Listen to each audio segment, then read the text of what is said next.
Salam damai sejahtera. Berjumpa dengan saya Jo Burning.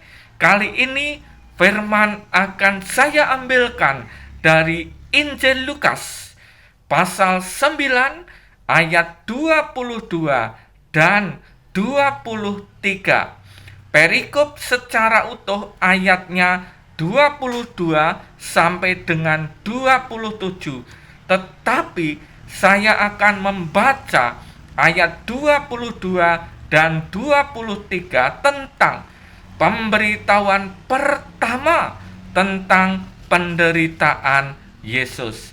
Inilah firman Tuhan. Dan Yesus berkata, Anak manusia harus menanggung banyak penderitaan dan ditolak oleh tua-tua, imam-imam kepala, dan ahli-ahli Taurat, lalu dibunuh dan dibangkitkan pada hari ketiga. Katanya kepada mereka semua, setiap orang yang mau mengikut aku, ia harus menyangkal diri, memikul salibnya setiap hari dan mengikut aku. Untuk selanjutnya, sebelum kita mendengarkan firman Tuhan, kita akan berdoa. Kami berterima kasih dan bersyukur Tuhan, di hari Prapaskah ketiga, Tuhan sudah mengingatkan melalui firman ini tentang permulaan penderitaan.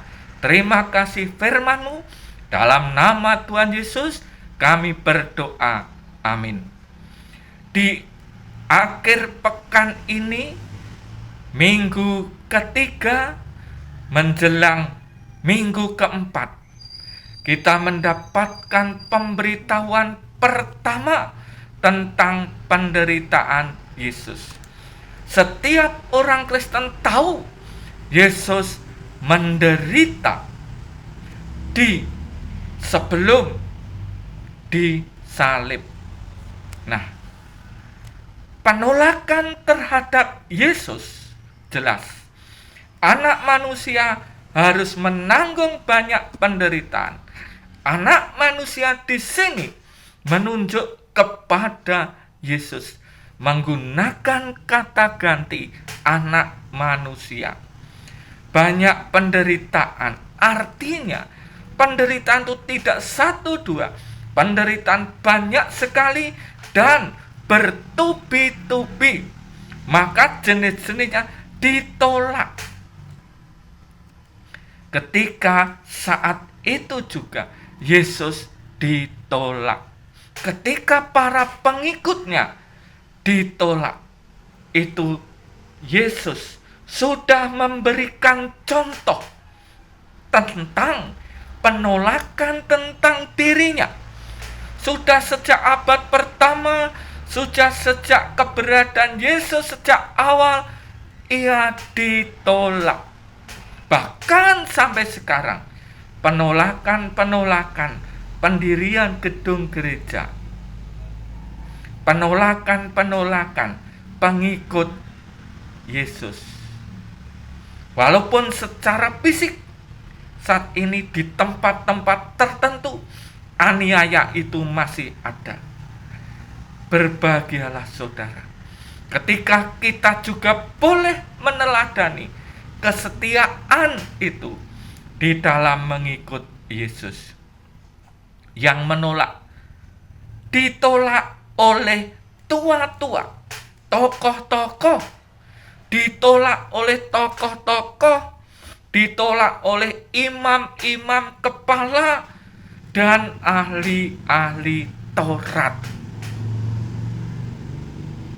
Yang menolak bukan rakyat, tetapi tokoh-tokoh yang ditokohkan di suatu lembaga, di suatu tempat ibadah, dan Yesus ditolak.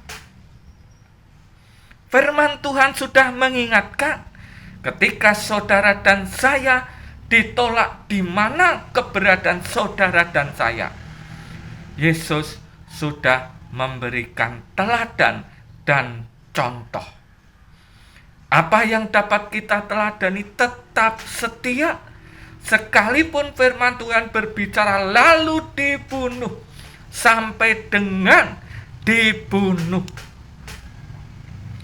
Saudara yang dikasihi Tuhan, aniaya Yesus sampai kepada dibunuh, menderita, ditolak oleh tokoh-tokoh, disiksa, diludahi, dianiaya, dicambuk, dan lain sebagainya.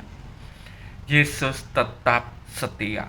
Itu yang dapat kita teladani, kesetiaan di dalam penderitaan. Oleh karena itu, memikul salib setiap hari, setiap waktu di dalam mengikut Yesus, ini memberikan contoh kepada saudara dan saya sebagai pengikut Yesus.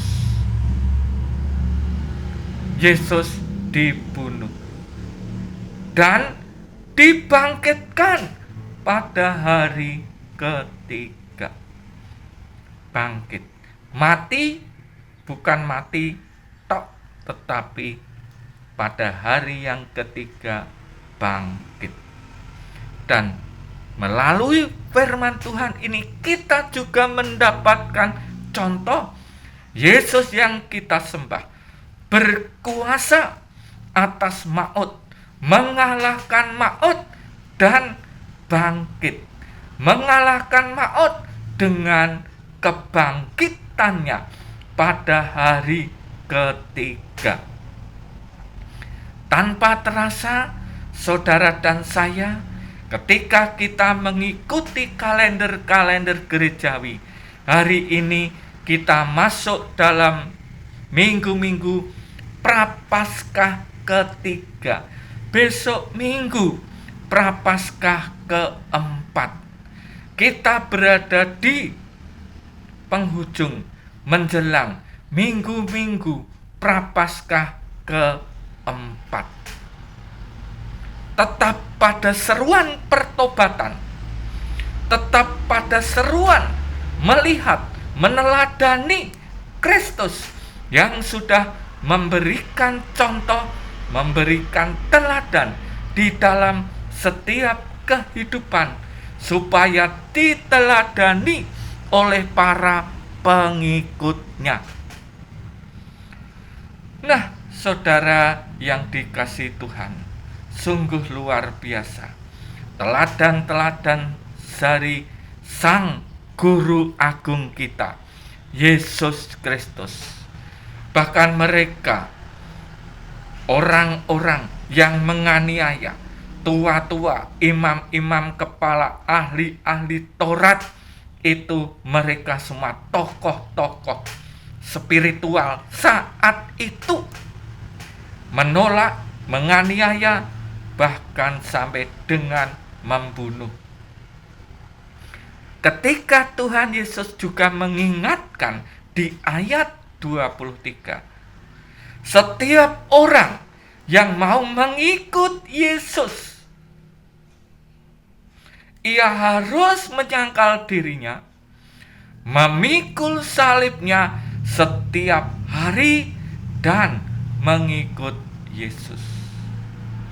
Memikul salib.